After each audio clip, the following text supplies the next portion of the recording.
Salam alaikum, Taldi Dazoul, bonjour. Bon, on va parler un peu de tous ceux qui critiquent là dans les médias en ce moment. Ça commence à me gonfler un peu. Notamment Walid Acharchour, qui commence à avoir la grosse tête.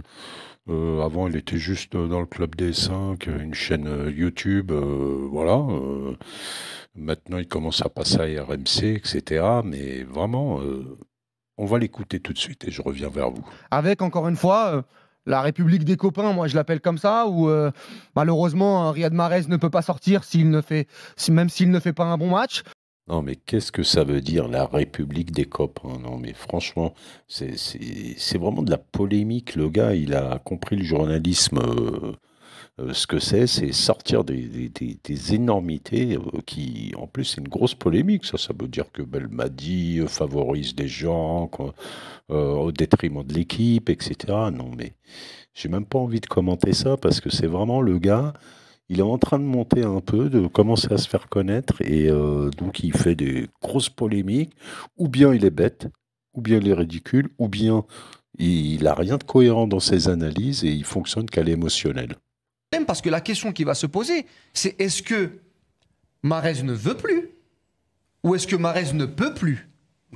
Et ça, c'est des questions quand même qui vont se poser, qui vont être très très importantes pour Jamel Belmadi. Parce que s'il ne veut plus, c'est grave. Et s'il ne peut plus, c'est aussi grave. Parce que, encore une fois, s'il n'a plus d'essence dans le moteur, si, entre guillemets, il est... c'est des questions auxquelles je ne peux pas répondre, moi, aujourd'hui. Mais Donc Mahrez ne veut plus ou ne peut plus. Et il ne peut pas répondre à cette question. Il vous sort une super grosse polémique, encore une fois, qui est honteuse, parce que Mahrez, il meurt pour l'Algérie, pour cette équipe. Et en plus, il peut encore. Il a encore beaucoup de talent, il a encore du physique. C'est vrai que de temps en temps, c'est vrai, il n'est pas au top comme on voudrait, mais dire il ne veut plus ou il ne peut plus, et je ne peux pas répondre à cette question. Franchement, ce mec-là, si vous pouvez, si vous avez envie, si vous êtes d'accord, mais mettez-lui des commentaires. Mais il se prend pour qui ce gars-là? Bref, en tout cas, là, j'ai lu, je vous lis un extrait d'un article dans Compétition des aides qui disent les échos des vestiaires de l'EN parlent d'une colère indescriptible de certains cadres de l'équipe. Ils étaient hors d'eux après avoir perdu deux précieux points bêtement. Certains ont pris la parole et ont fait les reproches qu'il fallait à l'ensemble du groupe, sans pour autant euh, incriminer XY. C'est évident que c'est pas un tel ou un tel, c'est un ensemble de choses. Même s'il y a eu de l'impatience, comme là, vous voyez le coup franc de Belaïli, moi j'avais peur qu'il veuille le mettre direct à ce moment-là.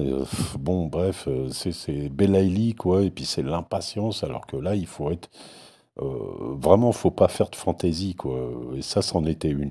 Mais bon, il a été bon par ailleurs, hein, mais c'est un exemple typique de ce qui s'est passé. Voilà. La seule chose que je pense vraiment maintenant, vraiment ces commentateurs là, ces gars-là là, qui remettent en cause des Belmadi alors ils connaissent rien au foot à côté de lui, qui remettent en cause Mahrez alors il a zéro talent à côté de lui. Faut pas déconner quoi. Faut pas déconner. En tout cas l'équipe, il faut.